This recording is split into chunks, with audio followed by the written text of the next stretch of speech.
The Galactic Council chamber was filled with noise and movement as representatives from 1,000 different worlds gathered for their monthly meeting. Ambassador Krell of the Zynthian Empire walked slowly to the central podium, where speakers addressed the massive assembly. His scales caught the artificial lights and gleamed in shades of deep blue and green. He carried with him a data tablet filled with information that he hoped would save lives, though he suspected nobody would listen to him. Krell reached the podium and activated the microphone system. His voice, translated by advanced technology into the universal standard language, echoed through the enormous chamber.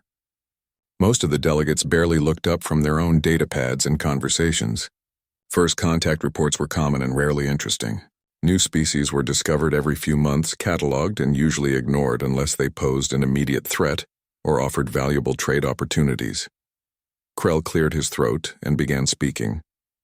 He told the assembled delegates about a newly discovered species on the far edge of explored space. They called themselves humans, and they came from a small blue and green planet they named Earth. The planet was unremarkable in most ways, orbiting an average yellow star in a quiet spiral arm of the galaxy. The humans had only recently developed faster-than-light travel, making them newcomers to galactic civilization. What made these humans unusual, Krell explained, was not their technology or their culture. It was something far more fundamental, something buried deep in their evolutionary biology. The Zynthian xenobiologists had studied human history extensively, reviewing thousands of years of recorded events and analyzing the biological data his science teams had collected. What they discovered both fascinated and terrified them. Humans were persistence hunters. On their homeworld, they had evolved not as the fastest or strongest predators, but as the most patient ones. Ancient humans would select prey and simply follow it, hour after hour, day after day if necessary. The prey would run and hide, but the humans would track it. Eventually, the prey would collapse from exhaustion, and the humans would calmly walk up and claim their kill. This hunting method was almost unique in Earth's biosphere, and apparently unheard of among sentient species in the galaxy. But it was not just hunting, Krell continued. This trait of endless persistence had shaped every aspect of human civilization. When they fought wars, they fought for years or even decades without surrendering. When they wanted to reach their moon, they worked for generations until they succeeded. When diseases threatened their population, they dedicated centuries to eradicating them completely. Humans simply did not understand the concept of giving up once they decided something was important. Krell looked around the chamber and saw that a few delegates were now paying attention, but most still seemed uninterested. He pressed on anyway, his voice taking on a more urgent tone. He was not suggesting that the council should fear humanity, he explained. He was suggesting something far more important. The council should never, under any circumstances, give humans a reason to hunt them. Elder Morvan of the ancient Tellurian collective finally spoke up from his elevated seat. His species had been traveling the stars for over 10,000 years and considered themselves the wise elders of galactic civilization. He asked what possible threat a species of slow-endurance hunters could pose to advanced civilizations with powerful weapons and fast ships. The question was delivered with obvious condescension. Krell tried to explain. He told them about human history. He described wars that lasted 30 years, 100 years. He talked about human explorers who crossed frozen continents on foot, just to see what was on the other side. He mentioned human scientists who spent their entire lives working on single problems. He showed them data about human psychology that revealed an almost pathological inability to let go of grievances or abandon goals. The chamber filled with laughter. It started as quiet chuckles but grew into open mockery. Commander Vex of the Krator Military Alliance rose from his seat. His 4 powerful arms crossed over his armored chest. His species had conquered 40 star systems through superior firepower and tactical brilliance. They were feared throughout their region of space as ruthless and efficient warriors. Vex declared that Krell was wasting everyone's time with tales about primitives who jogged after their dinner. He said his people had crushed dozens of aggressive species, and that slow-moving mammals posed no threat to anyone with real military power. The Krator did not bow to apes who had barely figured out how to travel between stars. His words drew approving sounds from many other delegates. Krell felt his heart sinking, but he tried once more. He explained that Vex was misunderstanding the nature of the threat. Humans did not need to be fast if they were patient enough. They did not need to be strong if they were stubborn enough. Throughout their history, humans had overcome every disadvantage through sheer refusal to accept defeat. They had turned hostile deserts into fertile farmland. They had split atoms because they were curious about how matter worked. They had survived ice ages and plagues and wars that should have destroyed them. The Xinthian ambassador told the council that his government was not recommending any hostile action. Quite the opposite. His government recommended that the council establish immediate peaceful relations with Earth and maintain those relations at all costs. Making humans into enemies would be the worst mistake the council could possibly make, because humans did not think like other species. When other species faced a superior foe, they retreated or negotiated. When humans faced a superior foe, they studied it, learned its weaknesses, and kept coming back until they won. Elder Morvan raised one of his long appendages in a gesture of dismissal. He said that Krell's concerns were noted, but that the council would not alter its policies based on speculation about an unremarkable species. If humans proved troublesome in the future, they would be dealt with through standard protocols. The council had procedures for handling aggressive newcomers, and there was no reason to believe humans would be any different from the dozens of other species who had joined galactic civilization peacefully. The vote was called. Only 3 delegates sided with the Xinthian Empire. The rest voted to classify Earth as a low-priority contact and continue normal observation protocols. No special measures would be taken. No warnings would be issued to member states about how to interact with humans. Krell gathered his data tablet and walked slowly back to his seat. His aide, a younger Xinthian named Vess, asked if there was anything else they could do. Krell simply shook his head. He had presented all the evidence, made the strongest case possible, and been ignored. Now all he could do was wait for the inevitable disaster and hope that his own people would remember his warnings when the time came. 3 months passed quietly. Human ships occasionally appeared in neutral space, their crews friendly and eager to learn about galactic civilization. They asked many questions, established a few minor trade agreements, and generally behaved exactly as expected for a newly spacefaring species. The council congratulated itself on ignoring Krell's unnecessary alarm. Then Commander Vex decided to teach the humans their place in the galactic hierarchy. He ordered a small strike force to attack a human mining colony on the edge of explored space. It was meant to be a demonstration of power, a way to ensure that humans understood they were junior members of galactic civilization and should defer to established powers like the Crador. The attack was efficient and brutal. Crador warships appeared without warning, destroyed the colony's minimal defenses, and bombarded the settlement from orbit. 2,000 human civilians died in less than an hour. Men, women, and children who had been peacefully mining asteroids were vaporized or left to die in the cold vacuum of space. Vex filed a standard report with the council, describing it as a necessary enforcement action against humans who had violated Crador territorial claims. Most delegates barely read the report. Frontier skirmishes were common and rarely important. Ambassador Krell read the report 3 times. Then he began making preparations for his government to distance itself from the coming storm. He sent an encrypted message to his homeworld with a simple statement. The humans had been attacked. Now the council would learn what it meant to be hunted by a species that never stopped and never forgot. In his private quarters, Krell pulled up files on human history and began reviewing them again. He hoped he was wrong, but everything he knew about humans told him that Commander Vex had just made the worst mistake of his life. The Crador thought they had demonstrated power. What they had actually done was give humanity a purpose. Captain Jake Morrison stood on the bridge of the ESS Vengeance and stared at the tactical display showing what remained of Colony 7. The screen showed debris fields where homes had been, scattered fragments of mining equipment, and the cold mathematical data that represented 2,000 dead civilians. His face showed no emotion, but his hands gripped the arms of his command chair with enough force to make his knuckles white. Lieutenant Amy Sullivan worked at her console, her fingers moving quickly across the controls as she compiled the data from their sensors. She had been crying earlier, but now her face was set in hard lines of controlled anger. She looked up from her screen and reported that they had confirmed the attack signatures matched Crador weapon systems perfectly. The attackers had not even bothered to hide their identity or make it look like an accident. They wanted everyone to know who had done this.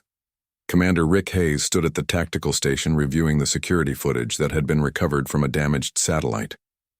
He watched the footage 3 times before he could speak. The Krator ships had arrived in formation, destroyed the defensive platforms in the first volley, and then systematically bombarded every structure on the colony. There had been no warning, no demands, no chance for surrender.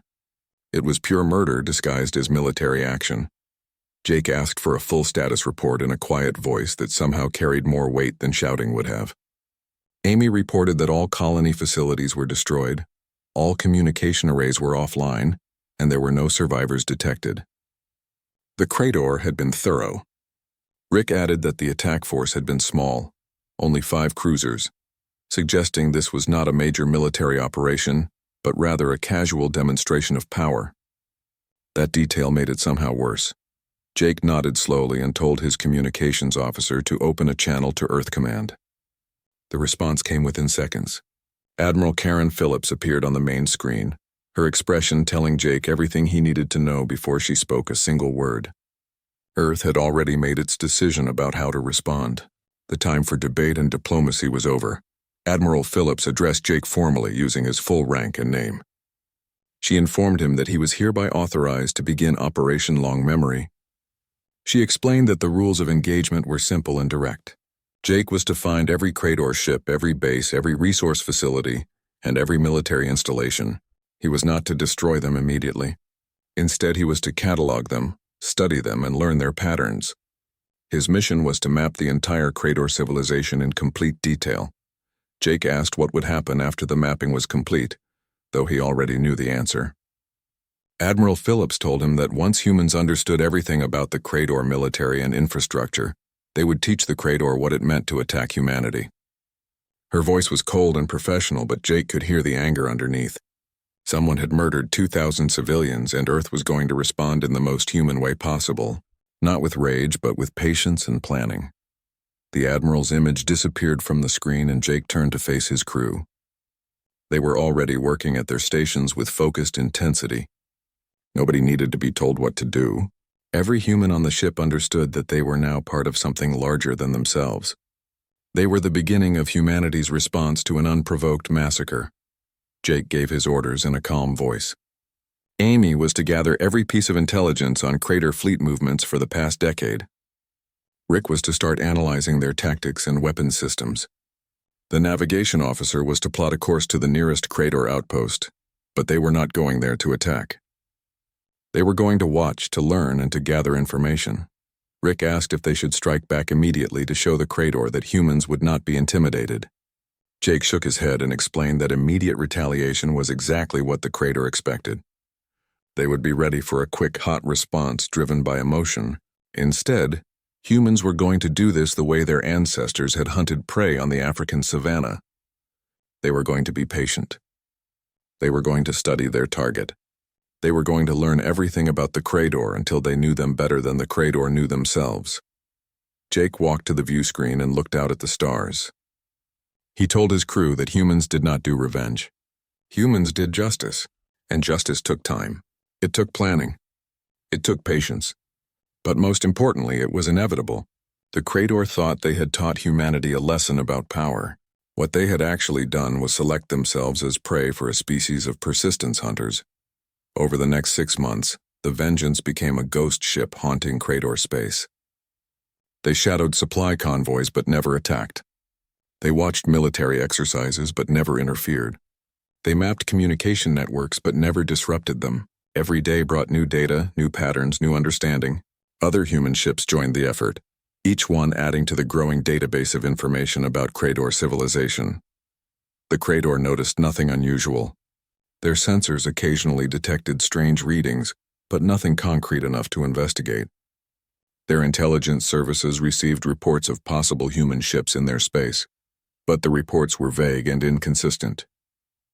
To most Krator commanders, the humans had simply gone silent after the attack on Colony 7, probably too afraid or too weak to respond. Commander Vex himself grew confident enough to give a speech to the Galactic Council. He bragged about how the humans had learned their place in the galactic hierarchy.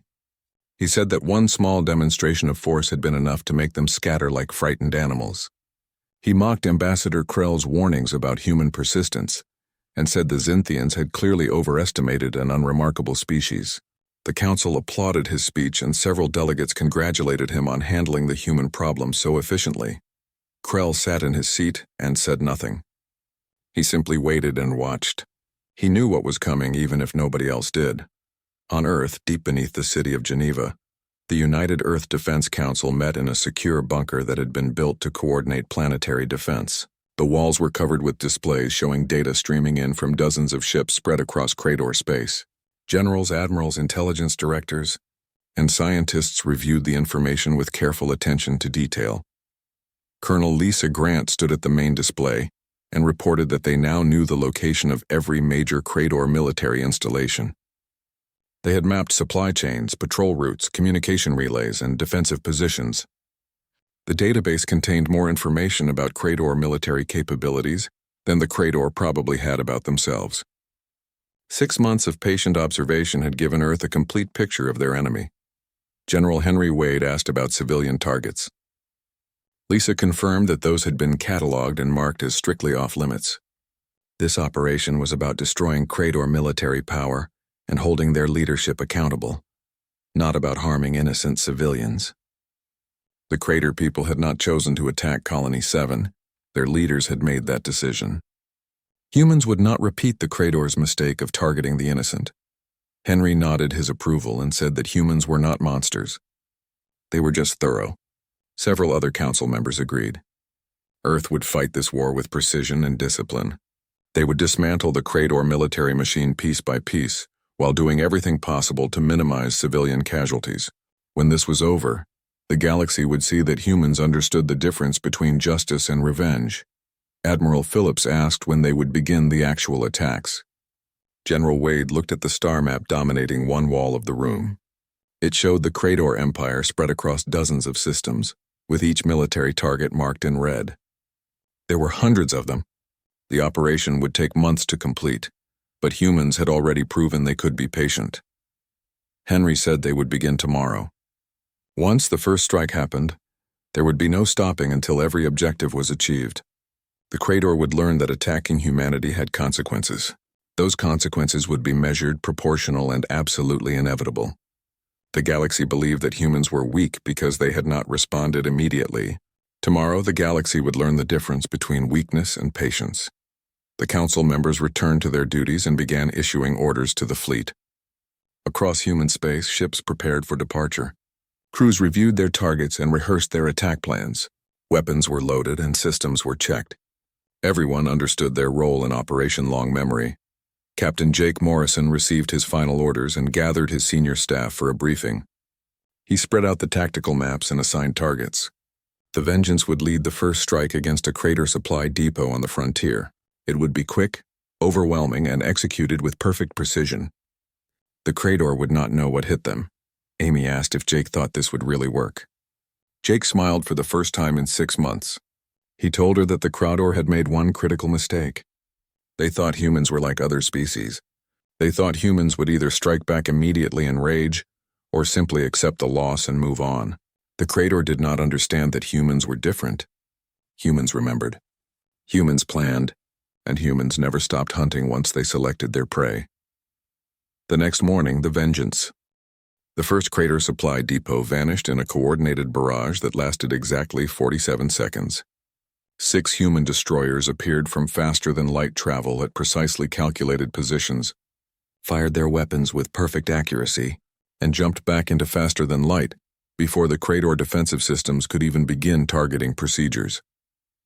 The entire depot, including its fuel reserves, ammunition stockpiles, and repair facilities, was reduced to expanding clouds of debris.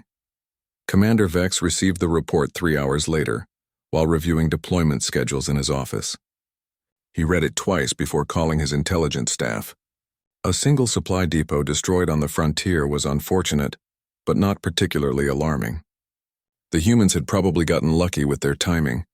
Vex issued orders to increase patrols in that sector and went back to his paperwork. 3 days later, 2 Krator patrol ships disappeared. They had been conducting a routine sweep of a shipping lane when their transponder signals simply stopped. Search and rescue teams found nothing but scattered wreckage. The debris pattern suggested an ambush by multiple attackers who had known exactly where the patrol ships would be and exactly when they would be vulnerable. Vex began paying closer attention. He called a meeting with his senior commanders and demanded explanations. How were humans penetrating crater space without being detected? How did they know where to strike? His officers had no answers. Their sensor networks showed nothing unusual. Their intelligence reports contained no warnings of human fleet movements. It was as if the human ships could appear and disappear at will. By the end of the first month, 12 crater military installations had been destroyed. Each attack followed the same pattern. Human ships would appear without warning, strike with overwhelming force, and vanish before reinforcements could arrive. Every target was military. No civilian facilities were touched. The precision was surgical and the intelligence driving the attacks was perfect. Vex finally understood that something serious was happening. He ordered a full mobilization of Crator military forces. Battle fleets assembled at staging points throughout Crator space, preparing for a massive counteroffensive into human territory. Vex planned to crush the human military in one overwhelming campaign and teach them that the Crater Empire could not be challenged. The staging points were secret locations that only senior Crater commanders knew about. The fleet assembly was conducted under strict communication security. Vex was confident that the humans could not possibly know where his forces were gathering. On the night before the offensive was scheduled to begin, human strike forces hit every single staging point simultaneously. 37 Crator warships were destroyed in coordinated attacks across 8 different star systems. 5 fleet admirals died when their flagships were vaporized. The entire Crator offensive was shattered before a single ship could leave its assembly point. Vex stared at the casualty reports in disbelief. This was impossible. The staging points had been secret. The communications had been encrypted. There was no way the humans could have known about all of them. His aide, a younger officer named Crix, suggested carefully that perhaps the humans had been watching for longer than anyone realized. Perhaps they had been gathering intelligence for months before striking. Vex turned on him angrily and demanded to know if Crix was suggesting that the humans had planned this from the beginning. Crix replied quietly that he was simply suggesting they did not understand what they were dealing with. The humans were not fighting like any species the Crator had encountered before. They were not trying to win battles. They were trying to destroy the Crator ability to wage war entirely. The attacks continued with mechanical precision over the following months. Human forces struck supply convoys carrying food and ammunition. They destroyed communication hubs, leaving Crator commanders unable to coordinate their forces. They hit fuel depots, stranding entire fleets without the resources to move. They targeted shipyards, preventing new vessels from being built. Every attack was calculated to weaken Crator military power, while avoiding civilian casualties. The Crator military began pulling back from forward positions, consolidating their forces to defend core systems. Vex hoped that by concentrating his remaining ships, he could present a target too strong for the humans to attack. He was wrong. The humans did not care about strong targets. They simply went around them and continued destroying everything else. Captain Jake Morrison stood on the bridge of the Vengeance and reviewed the latest intelligence reports. His ship now commanded a battle group of 12 vessels that had been operating in crater space for 4 months. They had destroyed 19 targets without losing a single ship. The key to their success was information. After 6 months of observation, the humans knew everything about crater military operations. Amy reported that the Crater had pulled most of their forces back to defend their home worlds. Their outer territories were barely protected now. Jake nodded and asked Rick for an economic assessment. Rick explained that the Crater economy was collapsing. Without their supply lines and infrastructure, they could not maintain their industrial base. Planets were experiencing shortages of basic goods. Some were reporting civil unrest. Jake asked about civilian casualties. Amy confirmed that human forces had killed fewer than 50 Crater civilians in 4 months of operations, all of them accidental deaths from personnel who had been at military bases during attacks. In contrast, the Crater had deliberately murdered 2,000 human civilians. The moral high ground was firmly on humanity's side. Rick asked what their next move should be. Jake explained that they were entering Phase 3 of Operation Long Memory. Phase 1 had been observation. Phase 2 had been destroying military infrastructure. Phase 3 was going to be about holding individuals accountable. The humans had a list of every Crador officer and official who had been involved in the decision to attack Colony 7. Those people were going to face justice. Amy received a transmission from Commander Vex requesting negotiations. She reported that he was offering territorial concessions and financial reparations in exchange for an immediate ceasefire. Jake asked when Vex wanted to meet. Amy said he was requesting talks within the week.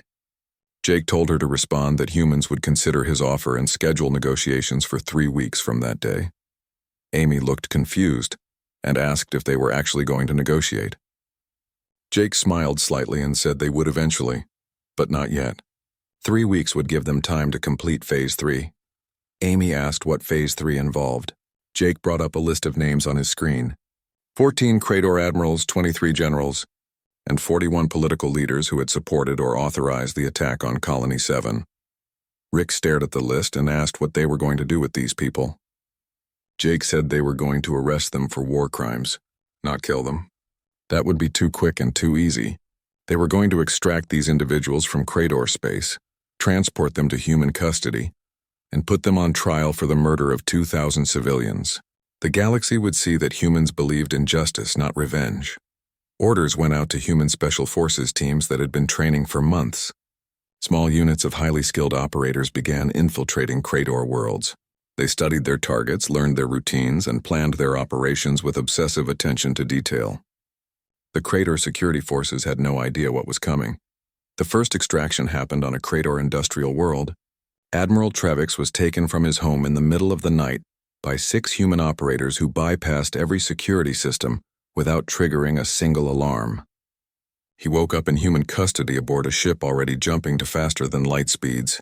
By the time Crador authorities realized he was missing, he was halfway across the galaxy. Over the next 2 weeks, 30 more high-ranking Crador officials disappeared. Some were taken from military bases. Others were extracted from government buildings. 3 were pulled out of fortified bunkers that were supposed to be impenetrable. The human special forces teams moved like ghosts, appearing and vanishing without leaving traces. Crador security forces tried desperately to protect the remaining targets. They increased guard details, improved sensor coverage, and locked down entire facilities. Nothing worked. The humans had spent months studying Crador security protocols. They knew every weakness, every gap, every predictable pattern. They had become experts at hunting Crador leadership. The psychological impact was devastating throughout the Crador Empire. If humans could reach into the heart of Crador space and pluck out admirals and generals like weeds from a garden, then nowhere was safe. No defensive measure was adequate. The mighty Crador military, which had conquered 40 star systems, was helpless against human operators who struck with precision and vanished like smoke. Commander Vex sat alone in his office and reviewed the disaster unfolding around him. His fleets were crippled.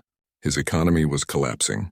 His own people were rioting in the streets, demanding that their government make peace with the humans. And now his senior commanders were being kidnapped one by one to face trial for war crimes. Ambassador Krell's warning echoed in Vex's mind like a curse. When humans decided something was their enemy, they did not rest. They did not forget. They did not stop. Vex had, though. The Galactic Council chamber felt different than it had 6 months earlier, when Ambassador Krell had tried to warn them about humanity. Now the air was thick with tension, and the delegates whispered nervously among themselves instead of ignoring the proceedings. Emergency sessions were rare, and this one had been called because a major military power was collapsing in real time and nobody knew how to stop it. Ambassador Krell walked to the podium, for the second time in less than a year. Every delegate in the chamber watched him closely now. Nobody was looking at data pads or having side conversations.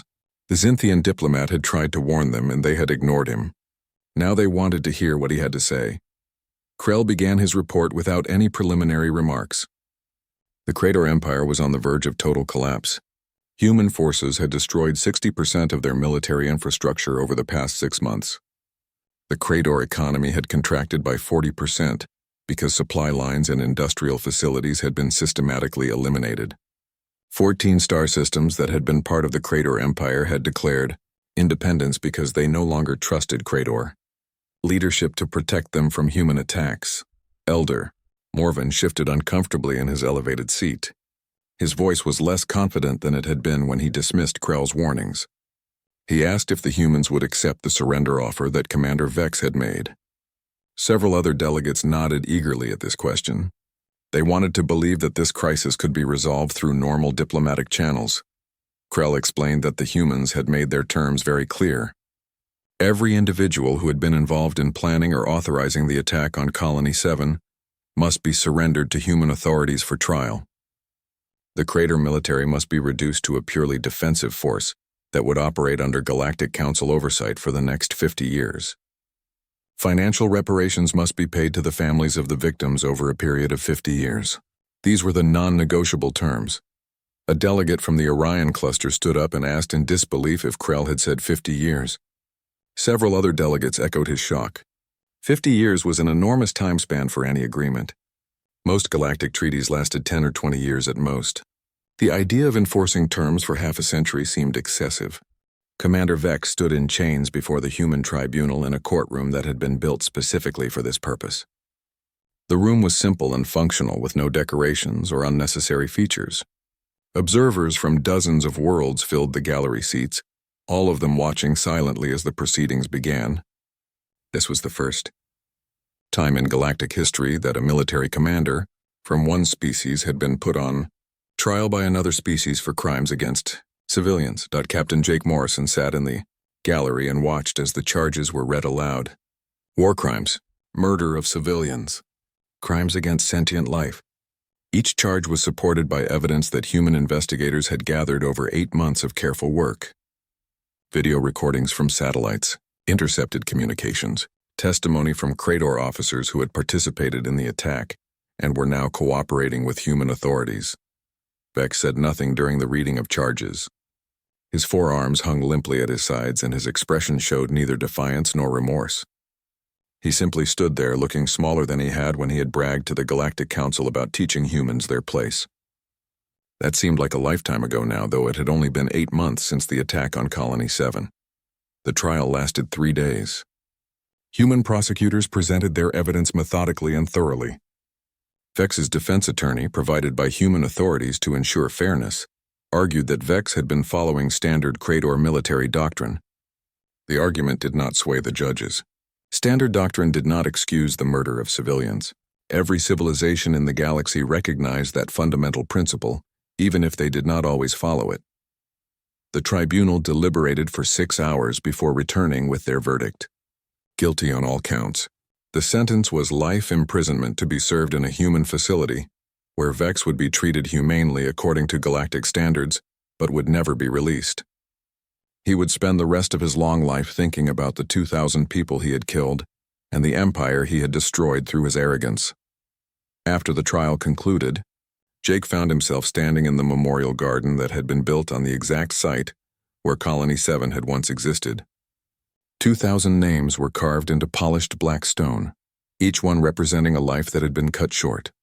The names were arranged alphabetically without rank or age, miner and child, engineer and teacher, all equal in death.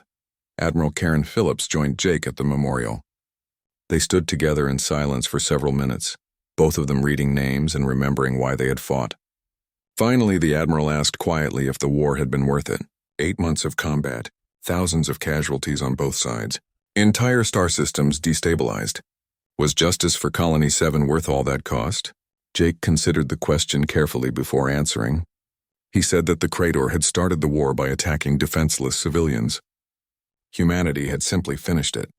If they had responded with immediate overwhelming force and destroyed Crater civilian targets, they would have been no better than Vex. Instead, they had done it the hard way, the patient way, targeting only military assets and leadership while protecting Crater civilians. Admiral Phillips pointed out that they could have ended it faster. Human forces could have bombarded Crater homeworlds and killed millions. The war would have been over in weeks instead of months. Jake nodded and said that was exactly why they had not done it that way. Speed was not the goal. Justice was the goal. Taking the time to do things properly, to minimize civilian casualties, to give the Crater people a chance to see the truth about their own government. That had been the human way. The Admiral smiled slightly and said it had been the patient way. Jake agreed. Patience was fundamentally human. Their ancestors had tracked prey across continents. They had fought wars lasting decades. They had worked for generations to achieve goals that seemed impossible. Other species gave up when things got difficult. Humans just kept going until they succeeded or died trying. They stood together at the memorial for another few minutes before returning to their duties. The war was over, but there was still work to do. Peace treaties had to be finalized. Reconstruction aid had to be organized. Diplomatic relations had to be established with dozens of worlds that now wanted to be friends with humanity. Across the galaxy, Earth's reputation had been completely transformed. What had been dismissed as a minor and insignificant species was now recognized as something far more valuable and far more dangerous. The Xinthian Empire had formally proposed a mutual defense treaty that would make Earth and Xinthia allies. The Tellurian Collective had offered cultural exchange programs and access to their ancient libraries. Even former skeptics were lining up to establish trade agreements and diplomatic relations. Ambassador Krell met with Earth's new Galactic Ambassador, a career diplomat named Paul Freeman, in a quiet garden on the Council homeworld. The garden was beautiful and peaceful, filled with plants from 100 different worlds. It was a place designed for private conversations away from the formal council chamber. Krell commented that humanity had made quite an impression on galactic civilization. Paul smiled and said that Earth had tried to avoid making any impression at all. Humans had wanted to explore quietly, establish peaceful trade, and learn from older civilizations. The Crador had forced them into a war that nobody wanted. Krell asked why the council had not listened to his warnings. Paul considered the question and suggested that most species forgot their evolutionary origins once they reached the stars. They developed technology that discouraged aggression through mutual assured destruction. They became civilized in a way that made them forget what it was like to be hunters and prey. They lost touch with the competitive survival instincts that had driven their ancestors. Paul said that humans had reached the stars too quickly. They still remembered what it was like to be persistence hunters on the African savanna. They still understood that sometimes survival meant refusing to give up, no matter how tired you were or how impossible the goal seemed. That memory was built into human culture and human psychology in ways that other species had forgotten. Krell agreed and pointed out that humanity was not feared exactly. The distinction was important. Fear faded when the immediate threat was gone. What humanity had earned was respect. Respect endured because it was based on demonstrated capability and consistent behavior. The galaxy now respected humanity because humans had proven they would defend their people with absolute determination, but would do so with restraint and justice. Paul asked what would happen if another species attacked humanity in the future. Krell said simply that it would not happen. The Crador had created a deterrent more effective than any weapon system. Every species in the galaxy now knew exactly what happened when you attacked humans. You got hunted with patience and precision until justice was achieved. No military commander in their right mind would make that mistake again. Paul nodded slowly and said that humans had never wanted to be galactic enforcers. They had just wanted to mine asteroids and explore the universe peacefully. Now they were known as the species that never stopped hunting. Krell corrected him gently. Humanity was known as the species that valued justice over revenge and patience over rage. That was actually a good reputation to have. The Xinthian ambassador extended his claw in the human gesture of friendship. He said that the council wanted to propose a formal alliance, not just trade agreements but genuine partnership. The council wanted Earth to help maintain peace and stability throughout the galaxy. There would be other crises in the future, because the universe was vast and full of dangers. When those crises came, the council wanted allies who never gave up and never abandoned their commitments. Paul asked if this was because the council was afraid humanity would hunt them otherwise. Krell shook his head. He explained that this was because the council was wise enough to want humanity on their side. The galaxy needed species who understood the value of patience and persistence. It needed civilizations who would stand by their principles even when doing so was difficult or costly. Paul accepted the claw and shook it firmly in the human manner. He said that Earth could accept that role. Humanity would be a reliable ally and a patient friend, but the galaxy needed to understand one fundamental truth. Humans could be slow to anger and merciful in victory, but once you made them your enemy, Once you harmed their people, they became something ancient and implacable. They became hunters who never stopped tracking their prey. Back on Earth, the story of Colony 7 and the Crater War became required study in schools and military academies. Teachers explained it not as a celebration of violence, but as a lesson about human nature. Humanity valued persistence, determination, and justice above almost everything else. Those values had allowed humans to survive ice ages and plagues. Now those same values would help humanity thrive among the stars. The memorial garden on the site of Colony 7 became a place of pilgrimage. Humans came from across Earth and its colonies to stand before the black stone and read the names carved there. They came to remember that 2,000 people had died for no reason, except that someone had underestimated humanity. They came to promise that those deaths would never be forgotten and never be in vain. The Galactic Council chamber displayed a new piece of artwork commission.